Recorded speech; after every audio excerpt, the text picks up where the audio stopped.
Assalamualaikum warahmatullahi wabarakatuh. Alhamdulillahi rabbil alamin. Wassalatu wassalamu ala asrofil anbiya'i wal mursalin wa ala alihi wa sahbihi ajma'in. Mabakdu, Bapak dan Ibu kaum muslimin jemaah salat zuhur yang dirahmati Allah.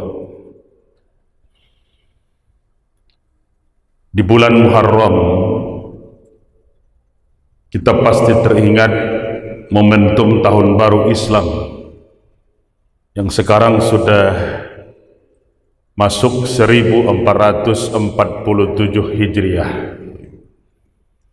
Bonus hadiah besar Allah tawarkan kepada orang-orang yang mau hijrah untuk melakukan perubahan dalam hidupnya.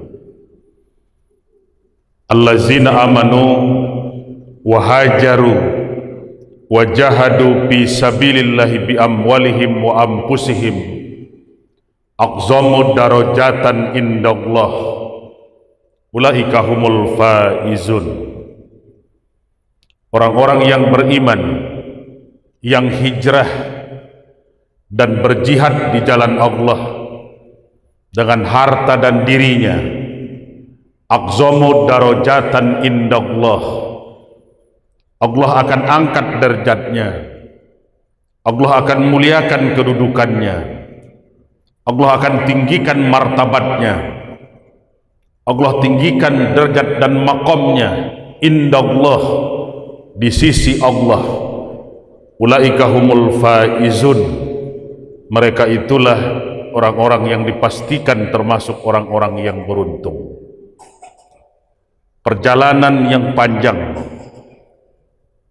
Nabi dan para sahabat dari dulu keluar dari kota Makkah untuk hijrah ke kota Madinah. Kalau dilihat dalam sejarah keberangkatan Rasul keluar dari rumahnya pada waktu sudah terkepung di kota Makkah, malam 27 bulan Safar. Beliau meminta kepada Ali bin Abi Thalib untuk menggantikan posisi tempat tidurnya. Ali, pindah engkau ke tempat tidurku. Engkau mau kemana ya Rasulullah? Aku akan hijrah malam ini. Ya Rasulullah, kalau engkau buka pintu, ajal menantimu. Kalau engkau keluar dari rumah ini, kafir Quraisy sudah menunggu dengan pedang dan tombak di halaman rumah. Kalau engkau sempat keluar dari rumah ini ya Rasul, kematian sudah sangat dekat. Ali, pindah ke tempat tidurku. Rasul di malam itu keluar dari rumah tanpa ada satupun kaum kafir Quraisy yang tahu dan melihat kalau Rasulullah sudah keluar dari rumah tersebut. Apakah langsung ke Madinah? Tidak. Tapi justru menuju ke arah Gua Sur. 3 hari Rasulullah masih bertahan di Gua Sur, karena awalnya jejak mereka pun dilacak oleh kafir Quraisy dan pasukan pemburu sampai juga ke pintu gua itu.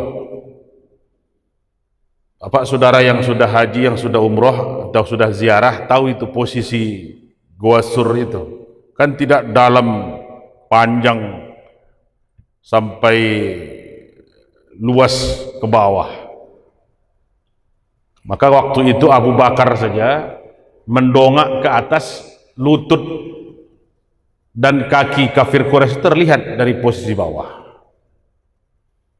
Andaikan mereka mau jongkok saja, andaikan mereka mau menurunkan dan melihat ke bawah, posisi kepalanya pasti akan terlihat Rasul di dalam Gua Sur itu. Tapi apa Allah buat? laba-laba membuat sarang dengan cepat, burung dara bertelur di sisi pintu gua itu. Apa kata kafir Quraisy? Laba-laba ini sudah bersarang di sini sebelum Muhammad lahir. Kalau ada orang yang kemari, burung dara ini tidak akan mungkin akan bertelur di pintu gua ini. Tidak mungkin Muhammad kemari. Loloslah. Tanggal 1 Rabiul Awal baru Rasulullah menuju kota Madinah yang waktu itu bernama Yasrib. Jalannya tidak mengambil jalan lurus, tapi zigzag, searah dengan arah Lautan Merah, supaya tidak bisa diburu. Masih juga diburu, karena bonus hadiah itu besar. Rasulullah hidup atau mati, waktu itu nilai harganya 100 ekor onta. Pak Saudara menghitunglah, kalau 100 ekor onta, kita kali-kalikan sajalah dulu dengan 100 ekor sapi. 100 ekor sapi dikali dengan 20 juta saja dulu, harga paling bawah. 100 kali 20 juta. 2 miliar itu.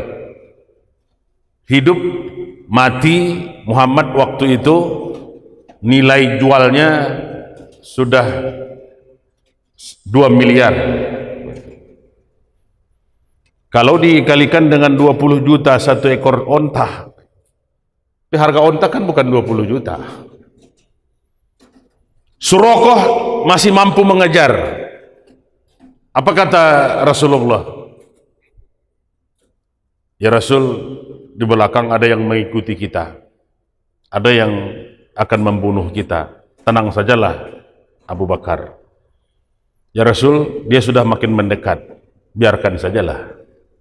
Ya Rasul, posisinya sudah sangat dekat, biarkan sajalah. Ya Rasul, dia akan melempar tombak, biarkan sajalah. Apa kemudian yang terjadi? Suraqah yang berharap satu kali lemparan tombaknya itu akan mengenai ke pundak atau punggung Rasulullah, justru ontanya terperosok, dia jatuh guling-guling, kaki kudanya patah. Rasulullah malah yang berhenti menolong Suraqah yang terjatuh itu. Suraqah kalau naik kuda pelan-pelan sajalah, jangan buru-buru. Kasihan kudanya sampai patah. Orang sudah mau membunuh beliau, masih mampu untuk menolong. Nah, sampai Rasulullah di Kuba, itu tanggal 8 Rabiul Awal. Rasul bangun dulu masjid di Kuba. Rasul langsung ke Madinah. Selesai dulu masjid Kuba. Baru kemudian tanggal 12 Rabiul Awal, hari Jumat, Rasulullah masuk ke kota Madinah. Berapa jarak antara Masjid Kuba dengan posisi Masjid Nabawi hari ini? Kalau Bapak Saudara umroh, tahu jalan mintas, jalan yang lurus, itu sekitar 3,5 kilo. Tapi kalau kita jalan melingkar, Masjid Nabawi ke Masjid Kuba itu sekitar 5 kilometer. Kalau jalannya melingkar. Kalau bus, kadang lingkarannya lebih jauh. Maka kalau sekitar 5 kilo sebenarnya bisa ditempuh dengan waktu paling tidak 1 jam. Rata-rata langkah kita sudah sampai itu. Apa kemudian yang ditunggu oleh kaum Ansor di Madinah? Kedatangan Rasulullah sudah mulai terlihat. Disambutlah dengan nyanyi dan syair, anta samsun, anta badrun, anta nuri fauqa nuri. Semua berebut untuk memegang tali onta Rasulullah. Ya Rasul, di rumah kami saja. Ya Rasul, di tempat kami ya Rasul. Ya Rasul, bersama keluarga kami. Kamar kami rumahnya besar. Kamar kami ada makanan. Di tempat kami sudah ada hidangan. Apa jawab Rasul? Lepaskan tali onta ini. Ontaku ini tahu di mana aku harus berhenti, di mana aku harus singgah. Onta ini onta yang diperintah oleh Allah. Maka tiap perkampungan di kota Madinah, onta ini terus berjalan, tidak berhenti-berhenti. Baru berhenti di satu tanah lapang, tempat penjemuran korma. Onta Rasul berhenti, kaki depan dan kaki belakangnya berlutut. Rasul tidak turun. Onta ini bangkit lagi, berjalan lagi, berputar. Akhirnya berhenti di depan satu rumah Abu Ayyub Al-Ansori. Disitulah Rasul turun, disambut oleh keluarga Abu Ayyub. Apa yang membuat berbeda rumah Abu Ayyub dengan rumah-rumah yang lain di kota Madinah? Besarnya, banyak yang lebih besar. Megah, banyak yang lebih bagus. Mewah, banyak yang lebih hebat. Luas, banyak yang lebih besar. Di rumah Abu Ayyub termasuk orang yang penyayang dan sangat lembut. Maka Bapak Saudara, mohon maaf, binatang saja sebenarnya, binatang, hewan saja, onta saja, tahu itu. Orang ini orang yang kasar, orang yang lemah lembut, orang yang penyayang, atau orang yang sewenang-wenang. Binatang saja tahu itu. Maka kalau kucing saja tidak mau dekat dengan kita, apalagi anak-anak, jangan-jangan karena kita kurang lembut. Jangan-jangan karena kita kurang penyayang, kurang perhatian. Beda rumah Abu Ayyub itu, besarnya banyak yang lebih besar. Tapi masalah kelembutan, masalah kasih sayang, masalah perhatian, beliau ketika itu peringkat terbaik. Maka ketika Rasul bertanya kepadanya, tanah lapang tempat menjemur korma itu tanah milik siapa?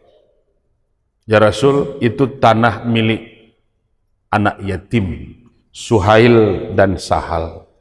Anak yatim yang dua itu saya yang mengurusnya, saya yang mengasuhnya, saya yang menjamin belanja hidupnya. Panggil mereka kemari. Panggillah anak yatim, datang kepada Rasul. Maukah kamu tanah lapang tempat menjemur korma itu? Aku beli, aku bayar dengan harga yang mahal. Kata anak yatim yang dua ini, ya Rasulullah, kami malah mau memberikannya cuma-cuma. Tidak usah dibayar, tidak usah diganti, tidak usah dibeli, kami hibahkan cuma-cuma. Oh, tidak mungkin, kata Rasul. Tanahmu tetap saya bayar dengan 10 dinar emas ketika itu. Maka Bapak Saudara, kalau sholat di Masjid Nabawi itu tanah milik anak yatim yang disumbangkan kepada Rasulullah dan kaum muslimin. Posisi rumah Abu Ayyub sekarang ini masuk di dekat arah sebelah timur di posisi masjid hari ini. Tanah itu tanah anak yatim. Makanya kata Rasul, sebaik-baik rumah di muka bumi, rumah yang di dalamnya ada anak yatim yang diasuh dengan baik. Seburuk-buruk rumah di muka bumi, rumah yang ada anak yatim tapi diperlakukan dengan cara yang buruk. Aku dan pengasuh, pengayom, penyantun anak yatim seperti dua jari ini di akhirat. Kalau kita ingin diangkat derajat, dimuliakan kedudukan, ditinggikan makom, momentumnya di bulan ini, berbagilah, bantulah, berikanlah sesuatu kepada anak-anak yatim. Banyak maaf. Assalamualaikum warahmatullahi wabarakatuh.